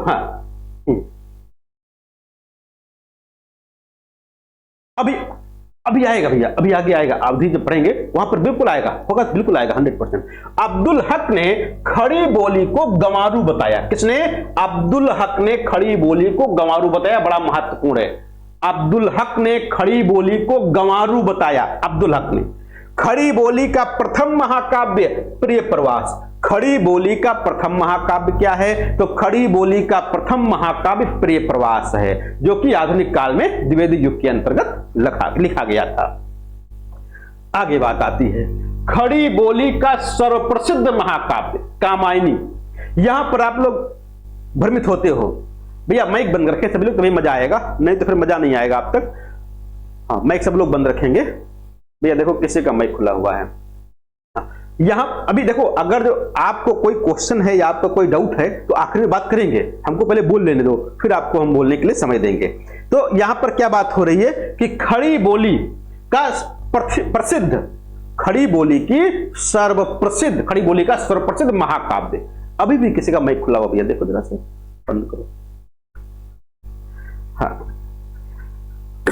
SSY, बंद करो भाई जी। हाँ, तो बात हो रही थी खड़ी बोली का, कोई बात नहीं, खड़ी बोली का प्रथम महाकाव्य, खड़ी बोली का प्रथम महाकाव्य तो प्रिय प्रवास, खड़ी बोली का सर्वप्रथम महाकाव्य तब भी प्रिय प्रवास, लेकिन खड़ी बोली का सबसे प्रसिद्ध महाकाव्य, खड़ी बोली का सर्वप्रसिद्ध महाकाव्य तो कामायनी होगा, क्योंकि खड़ी बोली में लिखा गया जितने भी महाकाव्य लिखे गए सबसे प्रसिद्ध कामायनी है। सबसे पहला तो प्रिय प्रवास है, लेकिन सबसे प्रसिद्ध कामायनी है, यह आपको याद रखना है।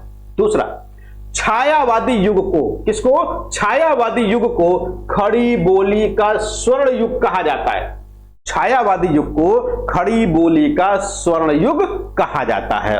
आगे बात आती है खड़ी बोली की विशेषताएं क्या हैं। हाँ, खड़ी बोली की विशेषताएं क्या हैं, यहां से भी आजकल आपकी परीक्षा में प्रश्न लगातार पूछे जा रहे हैं, तो इनको भी खूब अच्छे से याद रखिएगा। हर एक भाषा की, हर एक बोली की अपनी अलग अलग विशेषताएं होती हैं। पहला, स्वर बहुत दीर्घ नहीं होता। स्वर बहुत दीर्घ नहीं होता, यानी जो पश्चिम के लोग हैं, जो खड़ी बोली बोलने वाले लोग हैं, वो वर्णों का द्वित्व करके कम समय में बोल लेते हैं। क्या करते हैं? कम समय में बोल देते हैं। जैसे सजा, सजा को सज्जा बोल देते हैं। क्या कहते हैं? सजा को सज्जा, बेटा को बेटा, सजा को सज्जा, बेटा को बेटा, खाना को खाना। यानी यहां पर देखो द्वित्वीकरण की प्रवृत्ति भी पाई जा रही है और स्वर बहुत दीर्घ नहीं है। दूसरा, ह्रस्व स्वर शब्द के अंत में नहीं आते।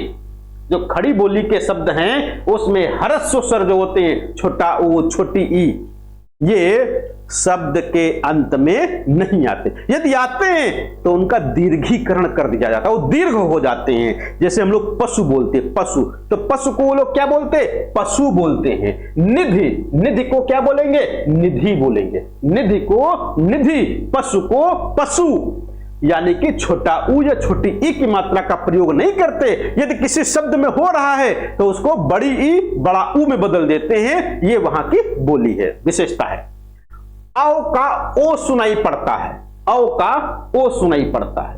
औरत, औरत को औरत बोलते हैं, औरत को औरत, औरत को औरत। दूसरा, नौ, नौ को नो, नौ को नो बोलते हैं। तो इस प्रकार से औ का उच्चारण ओ के रूप में किया जाता है।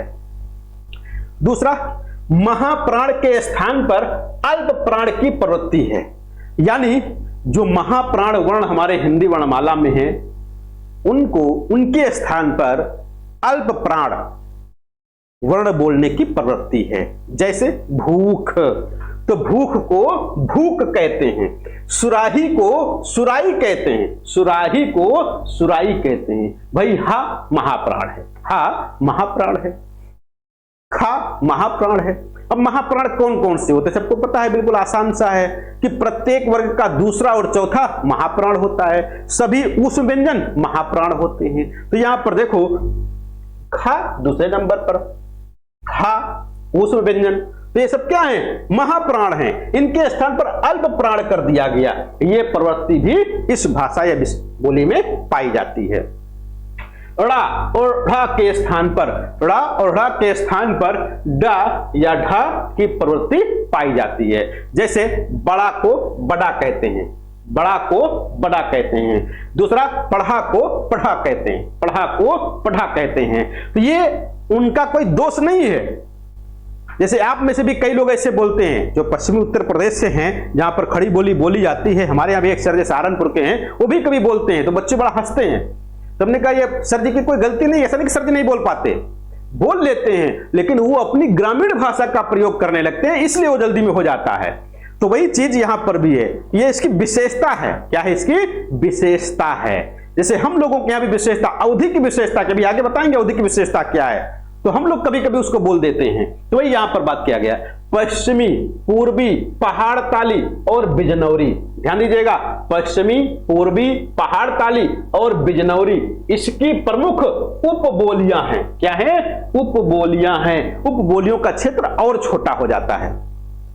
इसके बोलने वालों की संख्या लगभग 1.5 करोड़, एक आधा नहीं 1.5 करोड़ लोग बोलते हैं। यानी खड़ी बोली का प्रयोग 1.5 करोड़ लोग लगभग करते हैं। अब ये खड़ी बोली वो नहीं जो मानक भाषा हम लोग मान लिए, आदर्श भाषा जो मान लिए, उसकी बात नहीं हो रही है। नहीं तो मानक भाषा की बात करोगे तो ये संख्या कई करोड़ पहुंच जाएगी, क्योंकि हम लोग भी साहित्यिक भाषा में या स्कूलों में मानक भाषा का ही प्रयोग करते, खड़ी बोली का ही प्रयोग करते, तो हम लोग भी उसके अंतर्गत आ जाएंगे। लेकिन ये जो बोली है खड़ी बोली, उसकी बात हो रही है। अगली भाषा आती है अब ब्रज भाषा। कौन सी है? ब्रज भाषा। इस क्षेत्र से भी आप में से भी कई लोग जुड़े हुए हैं। ब्रज का अर्थ है पशुओं या गायों का समूह। कभी कभी ये अर्थ ही पूछ लेते हैं कि ब्रज का अर्थ क्या होता है, ब्रज का अर्थ क्या होता है। तो गायों या पशुओं का समूह, या इसी को चारागाह भी कहते थे, कहीं कहीं चारागाह भी मिलता है। तो पशुओं या गायों का समूह सौरसेनी अपभ्रंश से विकसित हुई। यानी ब्रज भाषा किससे विकसित हुई? सौरसेनी अपभ्रंश से, और पश्चिमी हिंदी के अंतर्गत आती है। इसका जो केंद्र है वो मथुरा, मथुरा का जो ब्रज है वो इसका केंद्र है। सूरसेन, वृंदावन। दूसरा, यह कृष्ण काव्य की सर्वप्रमुख भाषा है। किसकी? कृष्ण काव्य की सर्वप्रमुख भाषा मानी जाती है। रीतिकाल को ब्रज भाषा का स्वर्ण काल कहते हैं। रीतिकाल को ब्रज भाषा का स्वर्ण काल कहा गया। खड़ी बोली का स्वर्ण काल छायावादी युग, खड़ी बोली का स्वर्ण काल छायावादी युग, लेकिन ब्रज भाषा का स्वर्ण काल रीतिकाल को कहा जाता है। ब्रज भाषा के अन्य नामों में मध्य देशीय, अंतरदेशीय, ग्वालियरी, पिंगल और हिंदुई नाम मिलता है। खैर ये बहुत महत्वपूर्ण नहीं। ब्रज भाषा का क्षेत्र क्या है? मथुरा। ब्रज भाषा का क्षेत्र क्या है? मथुरा, अलीगढ़, आगरा, धौलपुर, मैनपुरी, एटा, बदायूं, बरेली, पीलीभीत आदि क्षेत्र। बरेली में कौन सी भाषा? ब्रज भाषा। पीलीभीत में कौन सी? ब्रज भाषा। बदायूं में कौन सी? ब्रज भाषा। मैनपुरी, एटा, धौलपुर, आगरा, अलीगढ़, मथुरा, यहां पर कौन सी?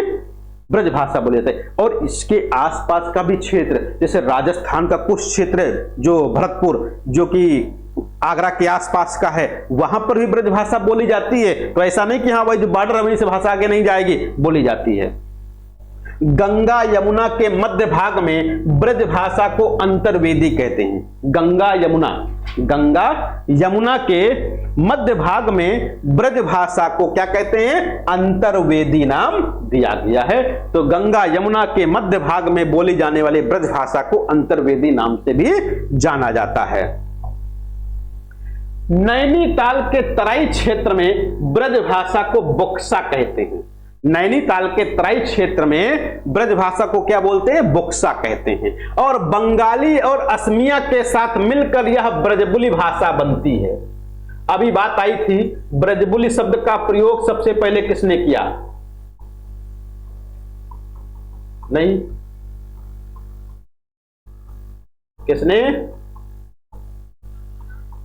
ईश्वरदास की ईश्वरचंद। हाँ, ईश्वरचंद याद रखिएगा, गुप्त नहीं, ईश्वरचंद गुप्त। ईश्वरदास दूसरे हो जाएंगे, ईश्वरचंद हैं। तो ईश्वर चंद्र गुप्त ब्रजबुली शब्द का सबसे पहले प्रयोग किए। और ब्रजबुली है क्या? बंगाली और असमिया के मेल से बनने वाली भाषा है। ब्रजबुली शब्द का सर्वप्रथम प्रयोग देखो यहां पर फिर आ गया, ईश्वर चंद्र गुप्त आ गए, वहां पर फालतू में लिख दिया। तो ब्रजबुली शब्द के सबसे पहले प्रयोगकर्ता कौन है? ईश्वर चंद्र गुप्त हैं। अब बात आती है ब्रज भाषा के विशेषताएं। ब्रज भाषा की विशेषताएं कौन कौन सी? ओकार बहुला भाषा। कैसी? ओकार। आजकल इस प्रकार का क्वेश्चन पूछा जा रहा है, ओकार बहुला कौन सी, उकार बहुला कौन सी, उकार और टकार बहुला कौन सी, ऐसे कई क्वेश्चन आपसे पूछे जा सकते हैं। तो ओकार बहुला है, यानी शब्दों के अंत में ओ आता है, शब्दों के अंत में ओ आता है, इसलिए इनको क्या कहते हैं? ओकार बहुला कहते हैं। जैसे लेनो, बसेरो, भाइयो, है ना। तो लेनो, बसेरो, जैसे बसेरा को बसेरो कहा गया, लेना को लेनो कहा गया, और भया को भयो कहा गया। तो ओकार बहुला बोली है। शब्दों के अंत में छोटी ई छोटा ऊ की प्रधानता रहती है। अभी हम लोग इससे कौन सा?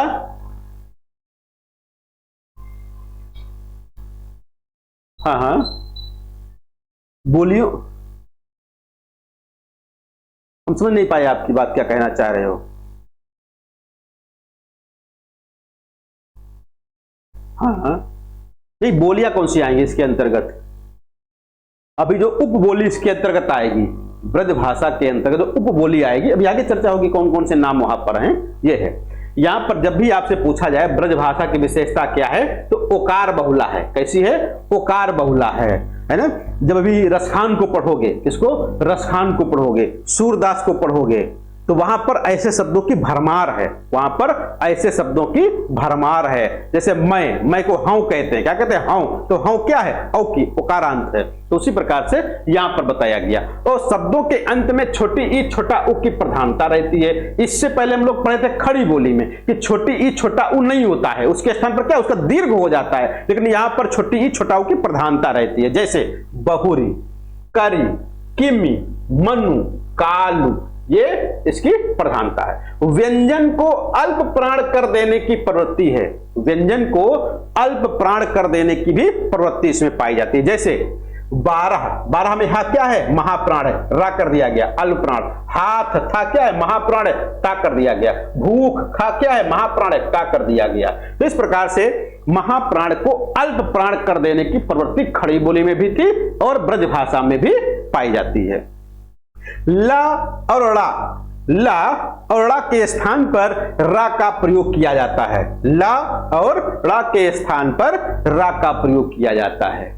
अब यार जब रसखान को पढ़ेंगे तो वहां पर पीली को पीरी, पीली को पीरी कहा गया, तो वही यहां पर कहा गया।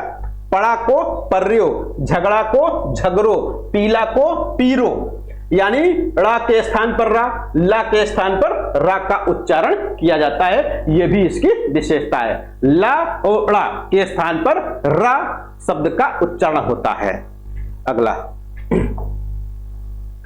इसके बोलने वालों की संख्या लगभग 2 करोड़ है, यानी खड़ी बोली से भी ज्यादा इसके बोलने वालों की संख्या है।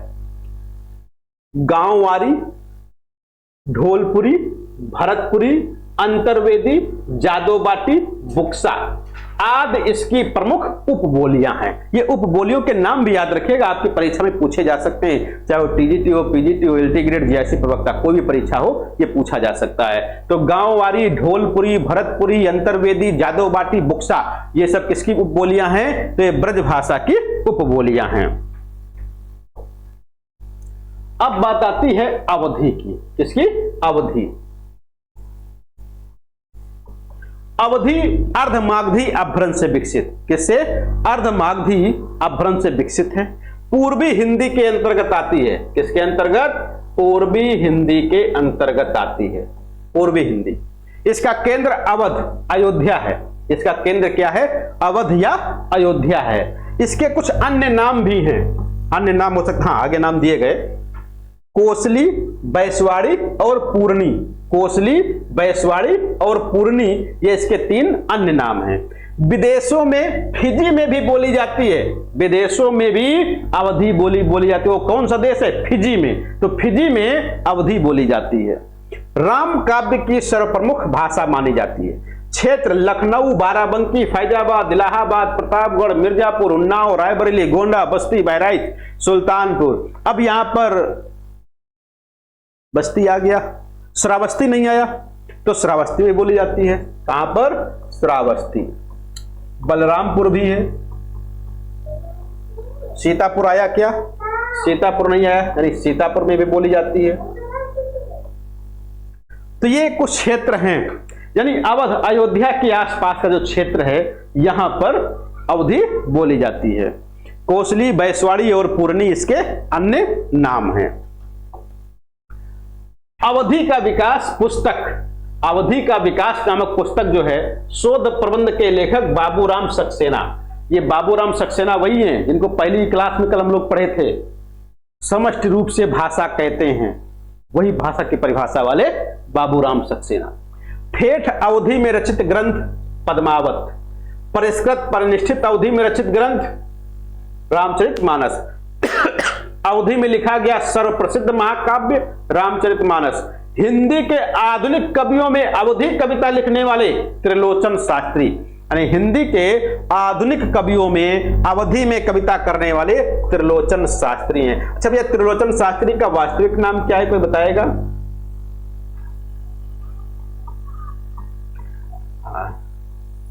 क्या हो जाएगा? वासुदेव सिंह, ये त्रिलोचन शास्त्री का मूल नाम हो जाएगा, वास्तविक नाम हो जाएगा। फिर आगे बात आती है अवधि का विकास हो गया। अवधि के विकास के बाद कौन आएगा? हाँ, अवधि का विकास क्रम क्या है? यहां पर आदिकाल, मध्यकाल, आधुनिक काल, ये 3 कालखंडों में अवधि के विकास को बांटा गया है। यानी प्रारंभ से लेकर के 1400 ईस्वी तक, 1400 से 1700 और 1700 से आज तक की बात आ रही है। जिसमें जो मध्यकाल है, इसमें अवधि में खूब रचनाएं लिखी गई हैं।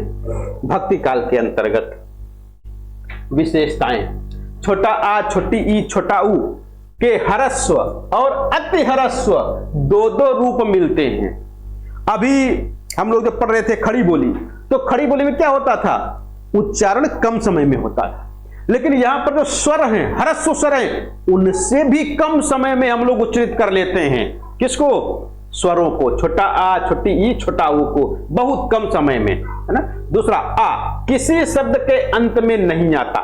छोटा आ किसी शब्द के अंत में, छोटा आ किसी शब्द के अंत में नहीं आता। क्यों नहीं आता है? क्योंकि ये बोली जो है व्यंजनांत है। क्या है? व्यंजनांत है, यानी व्यंजन से अंत होता है इसका। किससे? व्यंजन से अंत होता है। और ज्यादातर तो ना आता है, ज्यादातर शब्दों के अंत में ना आता है। गए रहन, खाए रहन, पढ़े रहन, इस प्रकार से आता है, तो आखिर में ना आता है। तो अड़ा के स्थान पर ना का प्रयोग करते हैं, अड़ा के स्थान पर ना का प्रयोग करते हैं, भी इसकी विशेषता। ला के स्थान पर रा का, ला के स्थान पर रा का प्रयोग करते हैं। जैसे लड़का, लड़का को यहां के लोग क्या बोल देते हैं? लरिका। क्या बोलते हैं? लरिका बोल देते हैं। यह नकारांत बोली है, यानी शब्दों के अंत में न आता है, शब्दों के अंत में न आता है। इसमें संज्ञा के 3 रूप मिलते हैं, इसमें संज्ञा के 3 रूप मिलते हैं। जैसे यहां पर कहा गया अड़ा के स्थान पर ना का प्रयोग, है ना, ला के स्थान पर रा का प्रयोग। वैसे देखो घोड़ा, क्या लिखा गया? घोड़ा लिखा गया। तो घोड़ा, घोरवा, घोरौआ ऐसे लिख दिया गया। यानी यहां पर अगर घोड़ा भी कर दिया जाए तो क्या कर दिया जाए? घोड़ा। तो घोड़ा को क्या बोल देते हैं? घोड़वा बोलते हैं। क्या बोलते हैं? घोड़वा बोलते हैं। फिर घोड़ौना बोल देते हैं। क्या बोलते हैं? घोड़ौना बोल देते हैं। इसी प्रकार से अगर कुत्ता कह दिया जाए, कुत्ता, तो कुत्ता को कुतवा भी बोल देते हैं। क्या बोलते हैं? कुतवा बोलते हैं। और आगे कहो तो कुतौना भी बोल देते हैं। क्या बोलते हैं? कुतौना। तो ये संज्ञा के 3 रूप मिलते हैं। कितने रूप? 3 रूप मिल जाते हैं। ऐसे ढेर सारे शब्द हैं। इसमें कारक चिन्ह ने का प्रयोग नहीं होता, इसमें कारक चिन्ह ने का प्रयोग नहीं होता। बहुत महत्वपूर्ण विशेषता है, कई बार पूछा गया है, निम्नलिखित में से किस बोली में कारक चिन्ह ने का प्रयोग नहीं होता? तो वो अवधि बोली है जिसमें कारक चिन्ह ने का प्रयोग नहीं होता है। काकड़ी इसकी एक उपबोली मानी जाती है। कौन सी? काकड़ी इसकी एक उपबोली मानी जाती है। इसके बोलने वालों की संख्या लगभग 1,75,00,000। कितनी? 1,75,00,000, यानी कि ब्रज भाषा से कम और खड़ी बोली से ज्यादा। तो सबसे ज्यादा ब्रज भाषा बोली जाती है, 2 करोड़ लोग। यहां पर 1,75,00,000 लोग हैं, यानी 2.25 करोड़। अब बात आती है भोजपुरी। मागधी अपभ्रंश से विकसित है। किससे? मागधी अपभ्रंश से विकसित है। किसके अंतर्गत आएगी? बिहारी हिंदी के अंतर्गत। किसके अंतर्गत? बिहारी हिंदी के अंतर्गत आएगी। इसका केंद्र भोजपुर है। इसका केंद्र क्या है? भोजपुर है। गोरखपुर, वाराणसी, आरा, चंपारण, मिर्जापुर, पूर्वी फैजाबाद, रांची, बस्ती, देवरिया, गोपालगंज, आजमगढ़, मऊ, बलिया, सीवान, इन क्षेत्रों में ये बोली बोली जाती है। और इसको, इनके क्षेत्र को जरूर याद रखिएगा। कई बार आपकी परीक्षा में पूछा गया है कि भोजपुरी उत्तर प्रदेश के किन जिलों में बोली जाती है, या भोजपुरी उत्तर प्रदेश के किस जिले में नहीं बोली जाती है। तो सुल्तानपुर याद रखिएगा, सुल्तानपुर यहां पर नहीं आया होगा, है ना। तो गोरखपुर, वाराणसी, आरा, चंपारण, मिर्जापुर, पूर्वी फैजाबाद, ये फैजाबाद के कुछ क्षेत्र है जो अवधि बोलता है, बाकी पूर्वी वाला क्या बोलता है? अम्बेडकर नगर वाला, उधर वाला क्या बोलेगा? तो भोजपुरी बोलेगा। देवरिया, बस्ती, गोपालगंज, आजमगढ़, मऊ, बलिया, सीवान, ये इसके अंतर्गत आएंगे। आगे है, हिंदी प्रदेश में बोलने वालों की संख्या की दृष्टि से भोजपुरी पहले स्थान पर है। यानी अगर जो हिंदी प्रदेश की बात किया जाए तो हिंदी प्रदेश में बोलने वालों की संख्या की दृष्टि से भोजपुरी पहले स्थान पर है, यानी सबसे ज्यादा बोली जाने वाली बोली मानी जाती है। भोजपुरी शब्द का प्रयोग सर्वप्रथम रेमंड ने किया था। किसने? रेमंड ने सबसे पहले किया था। Suriname, Fiji, Mauritius, Guyana, Trinidad आदि देशों में भी बोली जाती है। यानी भोजपुरी ऐसी बोली है जो हिंदुस्तान में तो बोली ही जाती है, हिंदुस्तान से बाहर कई देशों में बोली जाती है। वो देश कौन कौन से? Suriname, Fiji, Mauritius, Guyana, Trinidad, इन देशों में बोली जाती है। आगे बात आती है भिखारी ठाकुर का विदेशिया नाटक। ये खूब पूछते हैं विदेशिया की विधा क्या है, विदेशिया की विधा क्या है? तो लोक नाट्य है। क्या है? लोक नाट्य है। विदेशी ठाकुर, सॉरी भिखारी ठाकुर का यह अत्यंत लोकप्रिय रचना मानी जाती है। भिखारी ठाकुर को भोजपुरी का शेक्सपियर या भोजपुरी का भारतेंदु कहते हैं। भोजपुरी का शेक्सपियर या भोजपुरी का भारतेंदु कहा जाता है भिखारी ठाकुर को। और हिंदी साहित्य के आधुनिक काल में फणीश्वरनाथ रेणु और बाबा नागार्जुन ने भी भोजपुरी बोली का अपनी रचनाओं में प्रयोग किया है। भाई नागार्जुन किस नाम से करते थे? यात्री के नाम से, है ना? हाँ, तो यात्री के नाम से भोजपुरी में लिखते थे कि मैथिली में लिखते थे? हाँ, यात्री के नाम से मैथिली में लिखते थे, है ना? मैथिली में लिखते थे। तो हो सकता है बिहारी से अंतर्गत हो, इसलिए यहां पर दे दिया गया हो। आगे बुंदेली, देखो ये